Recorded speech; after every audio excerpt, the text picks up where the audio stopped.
Hi everyone, my name is Gemma and I am the Chief Marketing Officer at IE Hub. Today we're going to talk about something really important: how we can reset the energy debt landscape and improve affordability for millions of people across the UK. I have Bethany Kennedy with me to discuss why IE Hub has responded to two key Ofgem consultations, and we're going to share what they're all about and why they matter. So Beth, before we get started, can you give a little bit of an introduction to who you are and the role you play at IE Hub? Absolutely. Thanks, Jem. So my name is Beth Kennedy. I head up our partnerships here at IE Hub. So essentially, I look after relationships with a really wide range of organisations that can stem through financial services, utility companies, housing associations, local authorities, or charities, and anybody within the third sector. And essentially, we're building this network where organisations are working with us for the better of the customer. So a customer can utilise our platform to create an SFS compliant income and expenditure statement, maximise their income, and then go on to share their budget and vulnerability information with any company that they feel they need to. Brilliant, thank you. So to get back to the discussion, the whole point of today, Ofgem has released two major consultations relating to debt in the energy sector. Can you give us a bit of a high-level overview of what they're about, what they entail? I can give it a good go. So I think the headline is the energy debt value reached just shy of 4 billion in September 2024. And that was a 91% increase in 2 years. So Ofgem put out two consultations, one which was on improving debt standards and one on resetting the debt landscape. Now, the aim of the Improving Debt Standards consultation was to seek views on proposals to improve debt standards in the domestic retail market. And that consultation outlines the need for setting more consistent, fairer practices when it comes to suppliers supporting customers in debt. And it quite heavily discusses topics that really align with our mission. So, around standardising ability to pay assessments, and it also focuses on improving working between suppliers and consumer groups and charities. Again, something at IE Hub that we do a lot of. The other one on resetting the energy debt landscape was more about exploring a new structured debt relief scheme. And in length, it discussed both debt write-off and debt matching opportunities with a whole host of potential eligibility criteria and partnership working opportunities that sat within it. Yeah, thank you. Why would you say that these topics are critical to the here and now? I think if you look at kind of the last 5 years, you've got the pandemic mixed with the cost of living, mixed with the energy crisis. And a lot of people's already struggling households have just become even more impacted by the economy and external factors. And you look at energy and the cost of that, and at its height, and people really couldn't pay their bills. Therefore, that's why we've seen the debt rise so much. And if it doesn't get addressed now in this way, we're just going to continue to see that rise, because there's people that are going to be continuing to chase their tails and never be able to get on top of those debt values. We've also been able to see that in our journey. So as much as Ofgem are reporting the increase in debt, we can see the rising number of households who are struggling with debt in IE Hub. And what we know from our data is we've seen a 209% increase from 23 to 24 in consumers reporting energy debt. So something really does need to be done to address that. IE Hub took the time to respond to both consultations. Why do you believe it was important for us to do that? I think for two reasons. So if we address both of the consultations separately, the one around improving the debt standards really draws out the ability to pay assessments and having that consistent approach. Well, that's absolutely what we're about. And that's what, through our partnership, working through building our network, that's what we're trying to achieve. We want there to be a no wrong door approach. So it shouldn't matter if a customer's first point of disclosure they're struggling is with their energy company, or whether it's with a charity that they're going to have a little bit of support from. They should both get in the network. Once they're in IE Hub, it then opens the opportunity for them to share their information, both affordability and vulnerability information with any company that they need to. I feel very, very strongly about having a SFS compliant income and expenditure statement is so important for people to fully understand a customer's ability to pay. And if you don't have that, essentially it's just lip service. You could say to me as a customer, how much can you afford to pay? I could say to you £100, but actually if I'm in a deficit budget by £50 a month, that £100 that I've told you I'm going to promise to pay that on the 15th of the month is never going to come to fruition.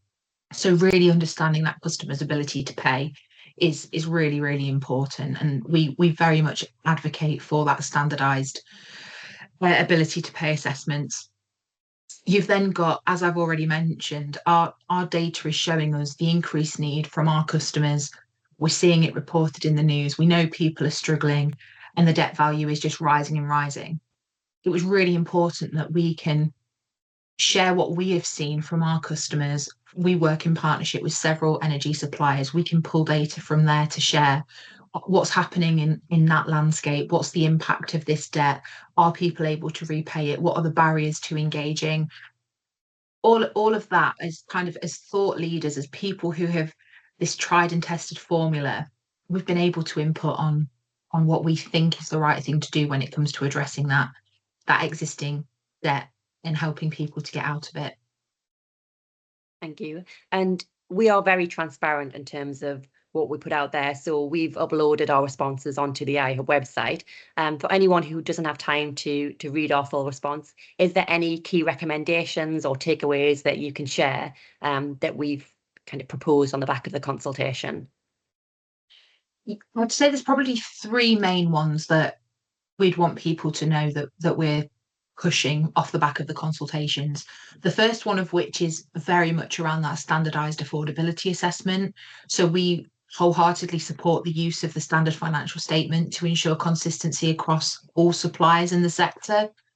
We think doing that, having that consistent approach is going to make more people able to then go on to receive further support. So if they're struggling with energy, for example, as in silo, then they're going to just address that between customer and energy supplier. Well, actually, if they've also got an issue with their water company, maybe their local authority, mortgage provider, etc., having that SFS compliant income and expenditure statement is going to then allow them the opportunity to share that with those other companies. So it's really important to have that, to capture it and make that income and expenditure accessible to the consumer and share it. We've really pulled that out in the consultation responses.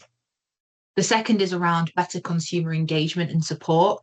So we are big advocates for proactive debt solutions. It's not just about being reactive. It's how can we engage with customers who potentially are in that just about managing now. How do we get them to engage? How do we utilize tools like iHub and others out there, and encourage suppliers to use digital first tools, look at those affordability assessments. There are a lot of CGCs mentioned within the consultations and a lot of references to CGCs, but there's a lot of them who are already overstretched and under-resourced, over capacity, all of the stuff that you see in the headlines. And actually, there's probably a misconception between customers who are struggling to pay need to be handheld by someone. Well, actually, that causes a stigma. If customers have the ability to access technology, digital tools, then why wouldn't that be the first port of call? It should be a secondary. We know that people don't like repeating themselves. They find it embarrassing. It fills them with shame and fear. We know it shouldn't, but that's just the way that world works at the moment. Unfortunately, there is still a stigma around money and struggling to pay. So by introducing the requirement of you need to go and speak to a professional debt advisor, for example, we believe that's actually going to create more barriers. So we've very much pushed digital first solution, and then that as a secondary. We don't believe that should be mandatory. And then the third is around how we have seen that debt relief work. So we very much support Ofgem's two-tiered approach to debt write-offs and debt matching. And we believe that having those two different approaches will mean that nobody is going to be left behind. Those who are struggling most are going to get the appropriate support for them. We have put in recommendations around making sure that the criteria isn't restrictive, whilst at the same time there is a consistent approach across the suppliers. And it's really challenging because Ofgem and the industry as a whole have got a real challenge on their hands. It's a big problem. There's a lot to tackle. We've been able to input our thoughts and back it up with some case studies and some of our partner testimonials that support why we believe the responses are the right way to move forwards. Brilliant, thank you. So what happens next and how can people engage with us? So what happens next? Ofgem's got a lot of reading to do, I would imagine. So the energy debt is kind of at the crisis point. We know that there are outdated support methods. They're just not working. They're inconsistent. As I said before in one of my responses to a question, our data is showing a 209% increase in reported energy debts year on year. And we know what consumers need. So we've responded to the consultations. We're trying to help shape those industry standards and not just trying to react to them. It's now in Ofgem's court to read through those consultation responses, and very quickly we'll formulate a plan of action, because they're looking at having this deployed and going live this year. So it's not going to be a 2026, 2027 job. This is the problem statement. We need to address it quickly. What does that look like? So Ofgem should be responding in the next few months, I would think. And if any energy suppliers out there, any potential partners would like to reach out, find out how maybe we can work together to be a little bit more proactive, start working with us, try and get some of those customers who are disengaged, re-engaged with you, see how we've worked with other peers of yours in the industry, please do reach out to me. I'm sure Jem will put my email address in the link below. So yeah, please do reach out and we can explore how we could work together and better support these customers in vulnerable situations. Amazing. Well, thank you very much for your time. And yeah, lots of good things to come from this. Absolutely. Thanks, Jem.